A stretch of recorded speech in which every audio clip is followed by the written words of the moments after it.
1 Samuel. Obrigada.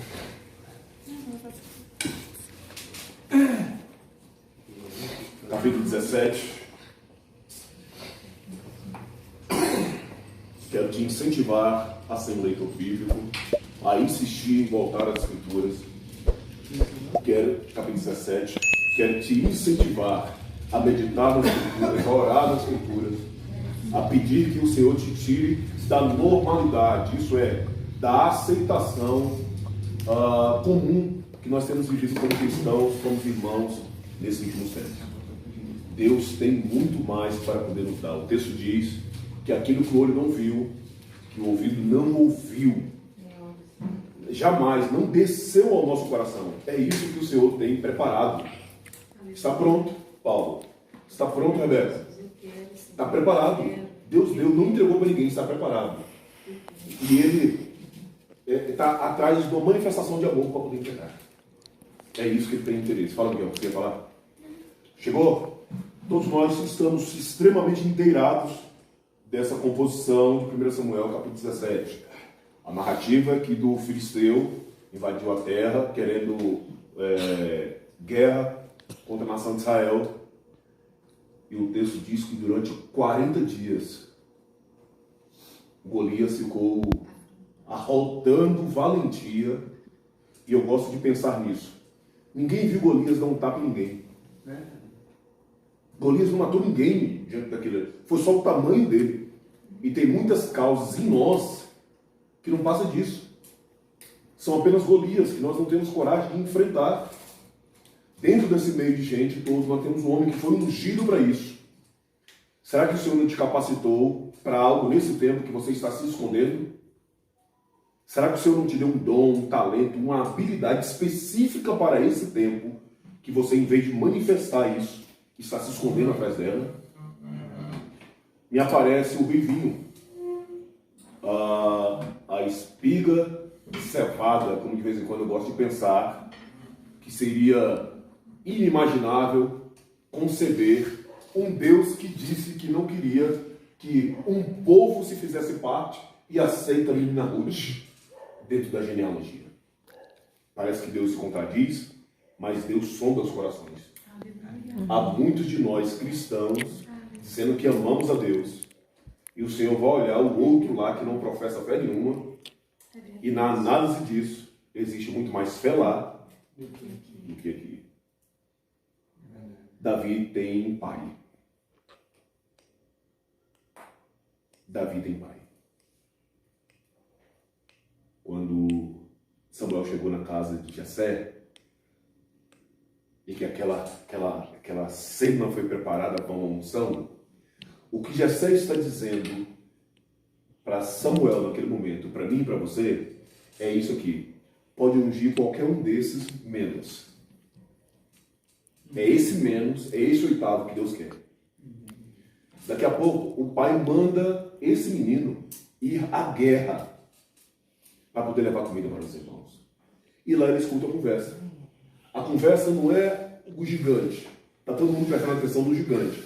Mas a conversa que chegou no Davi é: a família não vai mais pagar imposto. Vai casar com a filha do rei. Então, olha o olhar da nação e olha o olhar de Davi. Então, ele se dispõe a isso. Ele se prepara para essa realidade. Lá no versículo 40, 39, para não perder o costume.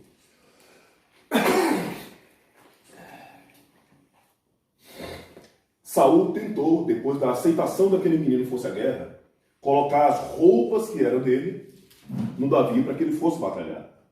E ao versículo 39 diz assim: Davi cingiu a espada sobre as suas vestes e começou a andar. Um outro momento, quando a gente for falar em vestes, vocês me lembram de falar sobre as suas vestes, do porquê que Davi não tirou as vestes dele para poder vestir as vestes de Saul no seu lugar. Porém, nunca o havia experimentado. Então disse Davi a Saul: não posso andar com isso, pois nunca o experimentei. Davi tirou aquilo de sobre si e tomou o seu cajado na mão. Qual foi a primeira coisa que Davi fez? Vamos repetir todo mundo. E tomou o seu cajado na mão. O cajado está relacionado com a autoridade. Você lembra disso? O cajado também está relacionado com outra realidade. A manifestação prática da palavra. Quando Jeremias vai falar da amendoeira, da vara de amendoeira, o próprio Deus vai trazer um significado para aquela vara que diz que ele vela pela sua palavra para a fazer cumprir. E escolheu para si 5 pedras ou seixos, dependendo da sua tradução. Ele escolheu para si. Ele foi no ribeiro e separou 5 pedras para si. E pôs em um determinado lugar. Que lugar é esse? Um alforje de quê? De pastor. De pastor. Existem batalhas que você precisa ser um guerreiro, mas existem batalhas que só serão vencidas a partir do momento que você aprender a lidar com uma realidade pastoral. Todos têm isso. Pedro, tu me amas? Qual é a resposta? Apacenta. Quem apacenta? As ovelhas. Quem deveria apacentar? Quem ama. Não é quem tem óleo na cabeça, não é quem tem um certificado, não é quem tem... É quem ama. O alforje está sempre com ele, que trazia, a saber, no surrão, lançou mão da sua funda e foi chegando aos filisteus. Vamos adiantar, versículo 49. Davi meteu a mão no alforje e tomou dali uma pedra. Tá assim, Miguel? Perfeito. Quantas pedras, Miguel, Davi tirou do rio? 5 pedras. Monique, Davi meteu a mão no alforje e tirou quantas pedras? 5. Ó, alforje, versículo 49. Leia. E Davi meteu a mão no forte e tomou dali uma pedra. Perfeito. Então, quantas pedras ficaram no alforje? 5. No alforje. Ele tirou uma, ficou quantas? 4. Matemática básica. Preste bem atenção. E com a funda a atirou. Edson, essa pedra tem destino? Testa. Paulo, concorda com Edson? Essa pedra tem um destino? Perfeito. Miguel, ele tinha 5 pedras, tirou uma e a Monique falou que ficaram 4. Davi perdeu essa pedra? Aonde está a pedra? Com quantas pedras Davi ficou a partir desse momento? Porque ele lançou a pedra sobre si. Ele lançou a pedra sobre si e ficou com quantas? Ele tem 5 pedras no alforje. Ele tirou uma, lançou. O Edson falou que a pedra tem um destino. O destino é a cabeça do Golias. Com quantas pedras Davi ficou? 4 pedras. Vamos seguir no texto. E feriu o filisteu na testa. E a pedra lhe cravou na testa e caiu sobre seu rosto em terra. Bonitão, faz favor aqui, fica aqui. Pode vir aqui para cá. Rapidinho, fica bem aqui. Você é Davi e eu sou Golias. Vai lá, joga uma pedra aqui na minha testa. Pá. Ele lançou a pedra na testa e o texto está dizendo que ele caiu com a face no chão. E a pedra javada. Então a pedra bateu. O comum nisso é ele ser lançado para trás. Mas esse menino é muito fraco. Não tem força o suficiente nele para ele vir, porque é a resistência dele. Lembra? E o texto está dizendo que ele caiu para frente. Por que ele caiu para frente, Edson? Porque ele estava fazendo força. Mas tem outro detalhe. Vamos lá. O Paulo não sabe disso, mas você sabe. Diante do Golias tem um escudeiro. Então, o Davi não lançou a pedra. Essa pedra teve que vir aqui. Passa por cima. Lembra? Não tinha escudeiro? Nós falamos? Não lembro do tempo. E ele lança a pedra aqui. Verdade. Volta. Ele não tem noção do que está vindo ao seu encontro. Ele pode ter vindo para trás e, na tentativa de ir, bater e cair exatamente dessa forma. E isso daqui é importante, porque o texto está dizendo que a pedra tem que ficar cravada na cabeça. E o Davi não tem força para poder cravar essa pedra na cabeça de Golias. Volta lá, Davi. Dá para entender até aqui? Sim. Vamos lá. Vê quantas pedras Davi tem agora. Pera aí. Quantas pedras?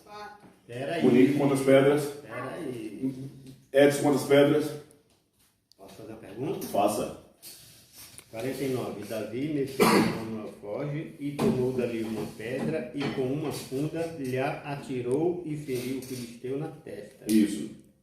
E a pedra encravou-se-lhe Na testa. Sim. Só encravou depois que ele caiu? Não. Ela fica na testa dele. Só que eu tenho condições de tirar, Edson. A resistência do Golias tem condições de tirar essa pedra. E essa pedra precisa ficar encravada na testa. Golias não está morto. Golias está vivo. Golias e a mulher do fluxo de sangue, elas representam exatamente a mesma situação. Quando ela tocou na orla, o que aconteceu com ela? O sangue cessou. Se sentiu. O sangue cessou. Ela só se sentiu porque o sangue cessou. Depois que ela recebeu a palavra, Jesus Cristo falou para ela, ser curada. Aqui, a situação é a mesma. A pedra foi lá. Golias não está morto. Lembra? Depois disso, ele vai lá e pega a espada. E com a própria espada, ele vai lá matar o Golias. Porque o Golias permanece vivo lá. O que foi que deu inatividade para o escudeiro que está na frente?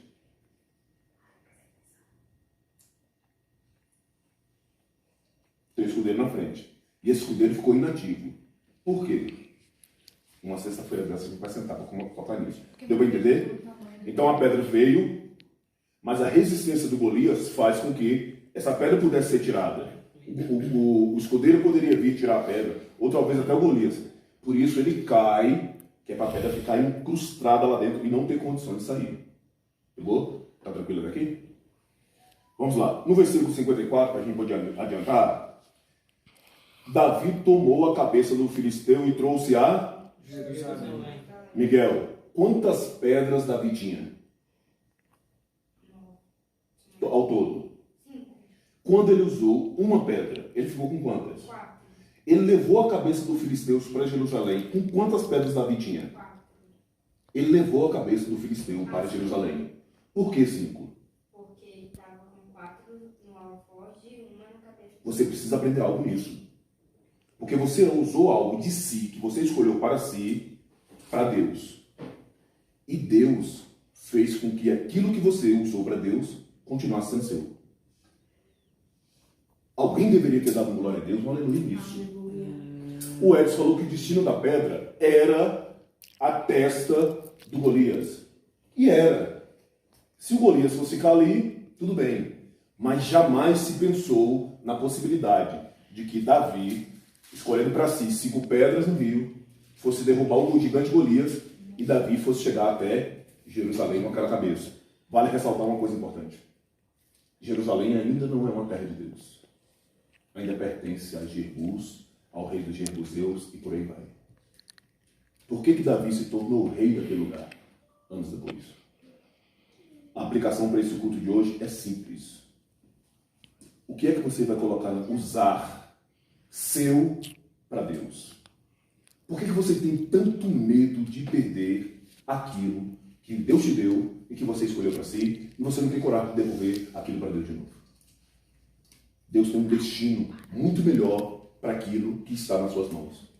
Com as pedras dentro do seu alforje, talvez você consiga matar um leão e talvez você consiga matar um urso. Mas no momento que você entrega aquilo para Deus, Ele pode fazer com que você se torne rei de Jerusalém. Quem pode entregar um louvor, um hino? Quem pode trazer uma palavra no versículo? Quem pode trazer o carro, uma oferta, uma roupa, uma cesta, qualquer coisa de si para Deus, jamais vai se perder. É por isso que o texto diz que melhor é dar. Porque quando você dá, Deus alarga as fronteiras do seu destino. Quando você entrega, Deus faz você ir muito além. 5 menos 4, nas mãos de Deus, continua sendo 5. Aleluia, 5 Jesus. menos 4, nas mãos de Deus, permanece sendo 5. Faz com que você vá muito além faz com que você tenha muito mais, faz com que você vença batalhas, faz com que você alargue as suas fronteiras, faz com que a sua descendência seja abençoada, faz com que você seja reconhecido muito além daquele pequeno espaço do que você vive. O que você prefere? Continuar no curral com aquilo que você escolheu para si ou entregar aquilo nas mãos de Deus para que o Senhor possa fazer com que você administre muito mais para Ele do que você tem administrado? A partir desse ponto, Deus constituiu em Davi e disse que jamais ia faltar uma descendência dele no trono. Um homem segundo o seu coração. É o que nos falta. É esse tipo de culto que nós precisamos aprender a entregar para Deus. Nunca mais saia de casa. O texto diz: não apresentei-vos diante de mim vazios. Vazios. Tem um salmo, tem um hino, tem um louvor, tem alguma coisa para poder oferecer para Deus numa dimensão de culto que nós estamos prestando para Deus aqui hoje. Mas nunca mais fique vazio. Abra mão dos seus medos, abra mão das suas inseguranças. Não creia que Golias estando diante de ti, que isso é um problema, que isso é um empecilho. O empecilho é você ter coragem de escolher para si e ter coragem de poder lançar aquilo diante de Deus, para que Deus possa dar e fazer as curvas necessárias para que aquilo possa te levar muito mais longe e muito mais além. Amém? Nós te louvamos, Senhor, te agradecemos. Muito obrigado. Toda honra, toda glória seja dada a Ti. Nós queremos te pedir perdão pelas muitas vezes que nós nos locomovemos da nossa casa para qualquer lugar que fosse, para poder cultuar a Ti, mas que em verdade foi para cultuar a nós mesmos. Cultuar os nossos cansaços, cultuar as nossas angústias, cultuar os nossos medos, estabelecer regras, padrões e rotinas, sem nunca preocupar, Pai, com as estruturas da Tua vontade e do Teu querer. Queremos te pedir perdão, porque somos desonestos no que diz respeito à Tua palavra, somos irresponsáveis no que diz respeito às Tuas escrituras, Pai. Queremos te pedir perdão, porque nós não aceitamos a vontade do Teu Espírito Santo que grita dentro de cada um de nós, nos proporcionando uma nova jornada, nos proporcionando um novo caminho. Que a partir de hoje, Pai, nós venhamos viver preparados pela Tua vontade, pela Tua palavra, para poder entregarmos muito mais de nós mesmos a Ti. E nos ensina, Pai, a viver na dimensão plena, Pai, da Tua vontade, para podermos derrubarmos pelo Teu nome, pela Tua autoridade, toda e qualquer barreira que possa se levantar contra cada um de nós, para a glória do Teu santo nome. É em Cristo e tão somente nele que nós oramos e agradecemos. Essa palavra tocou no seu coração? Você gostou do que o Espírito Santo ministrou nesta noite? Se inscreva no nosso canal, compartilhe essa mensagem com mais alguém. Amém? Que Deus abençoe a sua vida e a sua casa, em nome de Jesus. Quero aproveitar essa oportunidade e chamar você, homem, pai, sacerdote, a ser um resgatador dos valores da sua família, dos valores do lar. Durante o processo da nossa formação, nós terceirizamos a educação dos nossos filhos. A educação ética, a educação moral, a educação religiosa, por assim dizer. Eu quero aproveitar esse exemplo da história de Manoá e ministrar na sua vida esse exemplo de vida e de história, para que você, pai, a partir de você, possa gerar-se filhos segundo a vontade e o querer de Deus. E como o texto de Provérbios vai dizer, ensina a criança no caminho que ela deva andar. Quando ela crescer, jamais se desviará dele. Que o propósito de Deus na sua vida se cumpra para a honra e a glória de Cristo Jesus. Aqui você está vendo também uma grande parte das nossas redes sociais. Aproveite e se inscreva em cada uma delas. Que Deus te abençoe, te proteja e prospere cada vez mais em nome de Jesus.